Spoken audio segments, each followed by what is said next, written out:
Hi there, this is Brian Tomaszewski from the Rochester Institute of Technology. Today is November 11th, 2009, and I wanted to put together this very informal video to give some updates on the progress of the visual globe. What you're looking at here on the screen is a prototype of the visual globe that we've been working on here at RIT, and I just wanted to walk you through the features of it. What you see here on the left is an RSS feed of GDAX disasters that we are currently reading in, and this feature could certainly be modified to read in an RSS feed of content from Drupal that many of you know is the main technology that's behind the Knowledge Portal. And we have this in here. The intended functionality eventually will be that when you click on one of these disasters, it will, of course, as you just saw, move Google Earth to that disaster, but also that it will become the basis for a search for information on that disaster. Now, we don't have that working at the moment, but we will over time. So what I wanted to show you now is if you type into the search box, make sure I spell it right,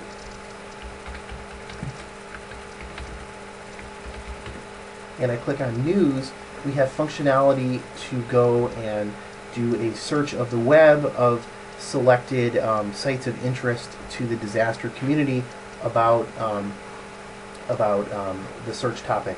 So I typed in Philippines earthquake and I get stories back from ReliefWeb, AlertNet, GDAX, and such, and I can open those up. We also have functionality to look for images related to the search content. So here we see an earthquake.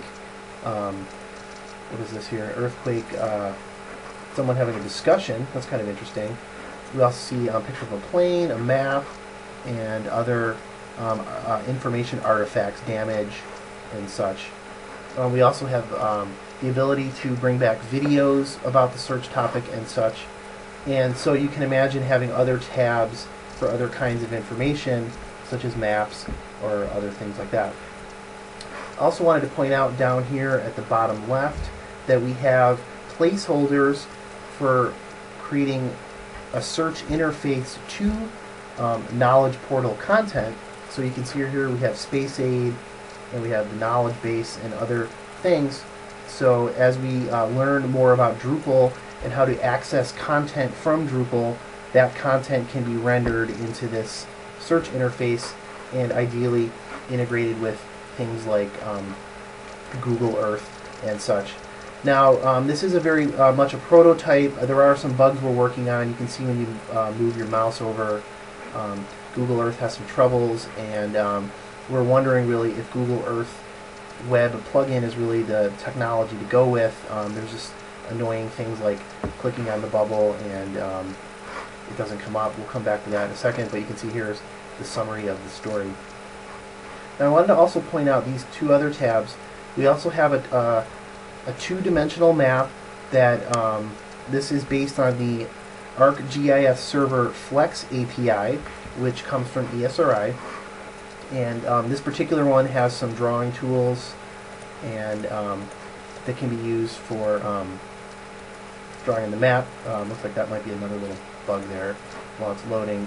But you can see here all the different types we have, and then panning and such. What I wanted to especially point out is this other tab for the ESRI viewer, and we currently are having some trouble getting it to work accurately inside of the visual globe, but as a proof of concept you can see that here is the Esri viewer, and this was a big hit at the recent Spider workshop where Esri demoed this, and this is an open source tool that Esri has made available, and we're working on getting it to work within the other components of the visual globe. But once we figure out some of the bugs, all of these things should work. For example, the delineate change area, which is where you can draw a circle and find out how many people are going to be affected, or I think that's compute population, excuse me, and layers and such. Now I did also want to demonstrate that the Esri viewer can also exist on its own, and that's what you're seeing here now. is the Esri viewer that we now have the source code for and are working on modifying it. Right now the view is set to the Philippines, and it's a very nice tool, easy to use, good functionality. And I wanted to point out to Laurent in particular a recent thing. You can see here that we have the Google Map Maker layers. I've added them as a WMS layer that's being served out of ArcGIS Server, and it wasn't very difficult to do, and really I thought that was just worth noting because ArcGIS Server is, as per my understanding, is the way going forward as what UN Spider's knowledge portal will be serving data from. So here are some of those mapmaker points. I didn't have a lot of time to style them very nicely, but you can see these purple points that just turned up for points of interest, or the polygon points of interests that you need to zoom in a little closer to see and such. So the point being, as I said, it's very easy to add in the mapmaker data as a WMS using ArcGIS Server as the serving platform for it. And also, just wanted to mention here, this is the working on a tool for doing manual change detection of images that are flown over a disaster area. And the idea with this would be that somebody would be able to trace out an area and send a message on. And we also have some swipe and spotlight tools to help with that. And let me see if I can bring up an example of that. If I turn, say, the street map on, and then I'll turn the Esri satellite data on. If I go here, and I see you have the active layer of the Esri satellite map, and I want to swipe it, you can see here how it's very good at doing sort of what would be changed between a satellite image and a base image per se. And also the spotlight tool is sort of a visual query tool. So I appreciate any comments or feedback on both the Esri viewer or the visual globe. The visual globe in particular, because we want to be careful that we're building it to really meet the needs of what the knowledge portal requirements are in the Spider community and such.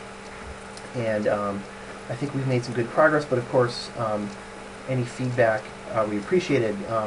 We are going to work on the ability to upload pictures and make this a little more interactive, and like I said, hook this into Drupal so that contents of the portal can potentially be displayed in this interface in some format.